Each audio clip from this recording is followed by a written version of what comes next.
How to manage multiple businesses using Manager.io. Hello everyone, this is Jess Alcaraz. I teach people accounting, business, and financial literacy concepts. And for this video, tuturuan ko po kayo paano gamitin ang accounting software na Manager.io to manage multiple stores. So it is common for Filipino business owners to own different businesses. Usually pa nga, yung mga businesses na ito are not branches but iba't ibang businesses talaga. Convenience store, coffee shop, laundry business. So, multiple stores tapos iba-ibang industry. And okay naman 'yun kasi it provides you with a lot of income streams.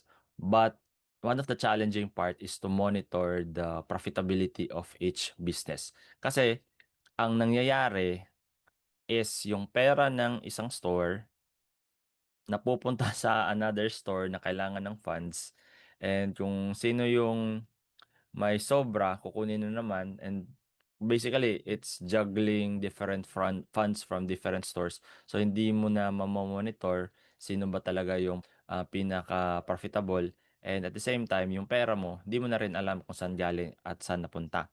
That is why it is important to have a tool, specifically an accounting software that allows us to manage multiple businesses. Yun yung ituturo ko sa inyo today. So without further ado, let us go into our share screen so that ma-demonstrate ko paano siya gawin sa Manager.io. So we will have, assuming na na-download nyo na yung software, just go to managerio.com, download the software. Although, pwede ka rin gumamit ng cloud-based na version niya, although may bayad yun. Pero mas maganda yun, specifically, kasi may feature that allows multiple users. Anyhow, this is a blank canvas of the software. So in the summary, meron tayong summary dito. Balance sheet on the left side and then income statement on the right. So punta muna tayo sa customize to enable the features na kailangan natin. So for this illustration, we'll be using this one, the receipts, the payments, the customers, the suppliers, the purchase invoice, inventory items. And then, yeah, yun lang. And another thing that we have to check is the chart of accounts.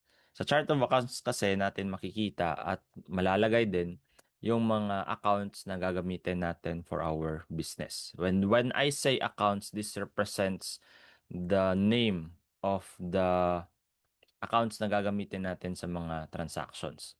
Make sure that we have, for example, dito sa spreadsheet natin for our data, we need salaries and then electricity later on for our expenses. So let's check, may electricity na under expenses, pero wala tayong salaries and wages. So let us just add, just click new account, then salaries. Make sure na yung group is expenses, operating activities, okay lang yan, then create. Okay. Let us go over our data muna para mas mabigyan kayo ng idea ano ba yung ipapasok natin sa system. So we have two products, product A tsaka product B. Meron tayong store, 1, 2, 3. Then supplier, supplier A lang. Kasi naglagay tayo ng supplier so that we can record a purchase on account. And when I say purchase on account, this refers to a transaction wherein bumili tayo pero hindi natin siya binayaran. Kumbaga, inutang natin siya from the supplier. So before we encode, aside from enabling the features na kailangan natin, we have to encode this additional informations. For example, sa products. So, gawa tayo ng dalawang inventory items. Punta tayo sa inventory items module, then new inventory, product A. Lagay lang natin piece as the unit name. Then product B. Product B. Piece lang din. Then for the valuation, weighted average lang. Okay. Next would be our store. Sa ano pala natin, sa product A at product B, we can set the price. So, product A is at 150 tsaka 200. So, dito yan sa sales. Okay? This is 150. Tama ba? And then, for product B, 200. Next would be to set up our stores. Setting up the stores can be found in the settings and then divisions. So, hanapin lang natin ang divisions. Ayan, divisions. Store 1, store 2, then store 3. And then next, we have to set up a supplier, one supplier. Go to suppliers, then click so new supplier, then supplier A.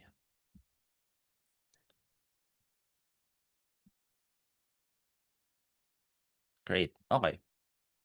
So, let us record transactions now. Our first transaction is on November 17. Bumili tayo on account from supplier A, 1,000 units and then 500 units. Since bibili tayo, we have to record it at the purchase invoice. So, click new purchase invoice. Identify the supplier, the date. You can set up the due date then, kailan babayaran, or kung how many days bago bayaran. And then, in the item column, product A, tsaka product B. 1,000 units at 50, tsaka 500 units at 75. So, all in all, utang natin is 87,500. Purchases on account from supplier A. Then, create. Yan, may utang na tayo. So, yung utang na yan, makikita natin yan dito sa summary. Ayan, liabilities, accounts payable. We can also check our liability per supplier dito sa suppliers. Ayan. Meron tayong babayaran na 87,500. Before going further, set up muna din tayo ng bank and cash accounts. So, assuming na cash on hand lang lahat ng transactions natin, lagay lang tayo ng cash on hand. Okay. Next transaction would be, ayun, selling na. November 18, sold 200 units of product A in store 1. Ayan. Dito na natin magagamit yung mga divisions. So, assuming na cash transaction ito lahat, let's just go to receipts, then new receipt, set up the date, 18, tsaka received in cash. So, identify natin ano yung items na nabenta. Product A. Click natin to, quantity, tsaka unit price. We have sold 200 units. Tama ba? 200 units. And then, dito sa divisions, itatag natin siya sa store 1. Next would be sold 300 product A, then 200 of product B in store 2. So, product B daw ito. This is 300 tsaka 200. Assuming that this is on the same data. This is for store 2. And then lastly, for store 3, 150 of product B. Store 3. Ayan. So, if you notice, store 1, nakabenta tayo ng 200 pieces ng product A.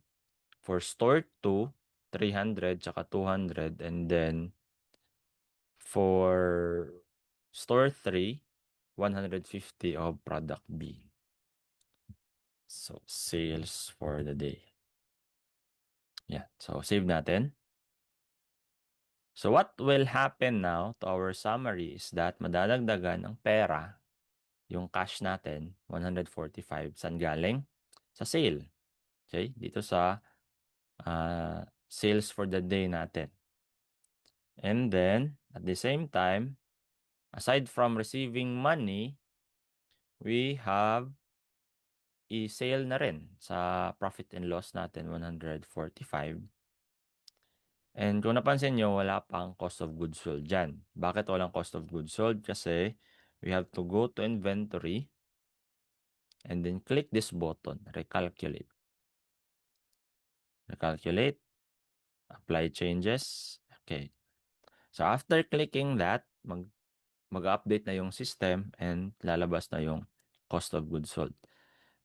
So, ganito yan, 'di ba? Nakabenta tayo ng nakabenta tayo ng ah 200 units, product A, 200, then 300. So, that's a total of 500 product A.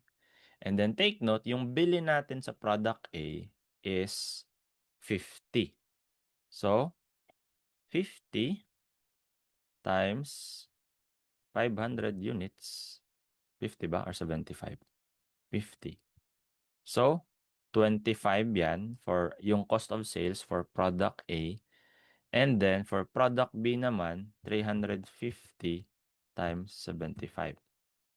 So, plus 25,000, the cost of goods sold is 51 to 50. So, automatic niyang kinukompute yung cost of goods sold. And if you notice, dito sa receipts natin, there's a column here for the cost of sales. Okay, so alam natin magkano yung sales natin and then the cost of goods sold. Next recording would be the payment of salaries, November 25. So kapag payments naman, we record it at payments. So 25, assuming na cash transaction din. And instead of items, we use the account. Items are for inventory items. And for non-inventory items, we click account. So salaries. We have 3,000, 4,000, tsaka 2,500. 3,000 for store 1. 4,000, tama ba? 4,000 for store 2. And then 2,500 for store 3. Hoarding of salaries. Then save. So if we go to summary, lalabas na yung salaries and wages natin. Pero ano lang yan, consolidated. Later, papakita ko sa inyo how to generate a report na lalabas yung per store. Then let's record another expense, which is electricity. For simplicity, 1,500 lang for each store. So, balik tayo sa payments ulit. New payment. Then cash, electricity. 1,500. Store 1. Ito palang button na ito, this is to copy the existing transaction. This is for store 2 and then store 3. Payment of... Okay. So, create. Ayan. So, dito, sa summary natin, it provides the consolidated sales and then expenses. But if you wanted to generate an income statement na naka per store siya, let's just go to reports, then profit and loss. Then gawa tayo ng bagong profit and loss. Store monthly sales, monthly report. So let's just set the date. Lagay natin 30. Then, ito, this is for 1, 2, and 3. So yung range natin will be from today, November 17 to November 30. Kasi take note, yung salaries natin tsaka yung electricity natin are recorded on November 25 and 26. So, kung 17-17 yung gagawin nating report, di lalabas yung other expenses. Then, 0, balance, then create. Ayan. So, lalabas na yung per store na report natin. So, sa store 1, 30,000 sales. You can click it if you want. Ayan. 200 units of product A. Si store number 2 naman, product A, 300. Product B, 200. Ayan.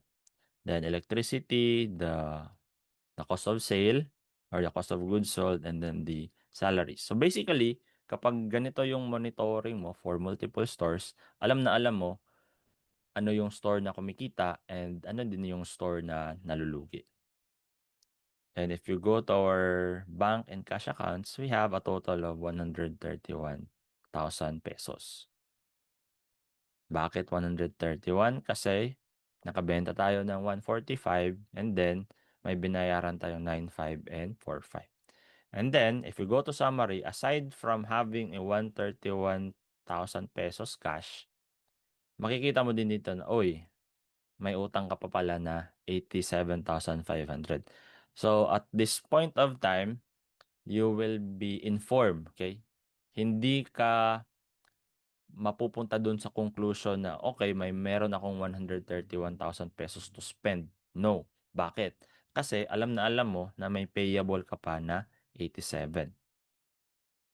So, sa 131,000 cash mo, meron ka pang payable na 87,500. Then, yung excess cash mo lang talaga is 43,500. Okay? So, I hope that is quite clear. And if you're running a multiple store business, feel free to use Manager.io. And if you wanted a direct coaching or guidance on how to set it up and how to use it, feel free to give me a message. Kato lang and mayong buntag sa tanan.